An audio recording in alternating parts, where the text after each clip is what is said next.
पॅटर्नचे जर का उदाहरण आले की यांनी काय केलं, तिकिटाची संख्या कमी झाली, मग लोक जास्त भाडायला लागले, मग एंट्री जास्त झाली, जास्त नफा होतोय. ह्या पॅटर्नचे उदाहरण कसे सोडवायचे, तर ध्यानात ठेवायचं असं समजायचं की सुरुवातीला 100 रुपये माझी किंमत होती, सुरुवातीला 100 रुपये माझी तिकिटाची किंमत होती आणि 100 लोक माझे सुरुवातीला तिकीट घेत होते. हे वाक्य ध्यानात ठेवायचं, ही मांडणी ध्यानात ठेवा. कसं सोडायचं बघा. मग नंतर किती झाले, ते 100 रुपये माझे तिकीट होते आणि 100 लोकांनी माझं तिकीट घेतलं, असं ध्यानात ठेवायचं.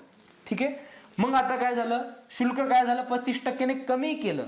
100 रुपयाचे 35% कमी केलं म्हणजे 65 झाले का रे. आता 65 रुपये माझी किंमत झाली आणि काय झाली, प्रवासी किती 40% वाढले.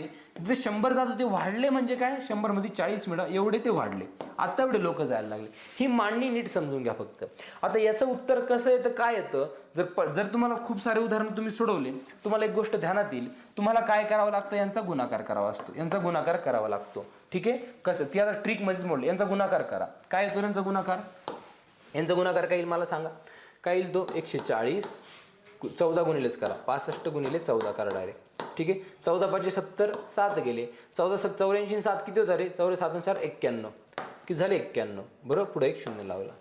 ज्यावेळेस मी 140 गुणिले 65 करल, उत्तर काय आलं, 91 वर 2 शून्य. तर हे माझं उत्तर आलं. यांचा गुणाकार करायचा. बघ ह्या किमती काढायला तुम्हाला इथले 2-3 सेकंद लागणार आहे. 35% कमी म्हणजे 65, 40% वाढले म्हणजे 140, यांचा गुणाकार 91 आलं उत्तर. मग याच्यावरून ठरवायचं कसं माझं उत्तर काय, जो गुणाकार येतो, गुणाकाराचे शेवटचे 2 अंक सोडून पॉईंट द्यायचा. गुणाकाराचे शेवटचे 2 दरवेळेस ध्यानात ठेवा, म्हणजे भागिले 100, शेवटचे 2 अंक सोडून पॉईंट द्या. काय दिसतंय, 91. कळालं प्रत्येकाला. तर 91 तुमचं उत्तर असणार. ते पर्यायाला मॅच करण्याचा प्रयत्न करा. सांगा 91 कोणत्याला मॅच होतंय, सांगा बरं. उत्पन्नात बदल काय होतोय, आधी 100% उत्पन्न होतं, आता 91 झालं, म्हणजे काय झालं, 9% कमी झालं. कळालं प्रत्येकाला.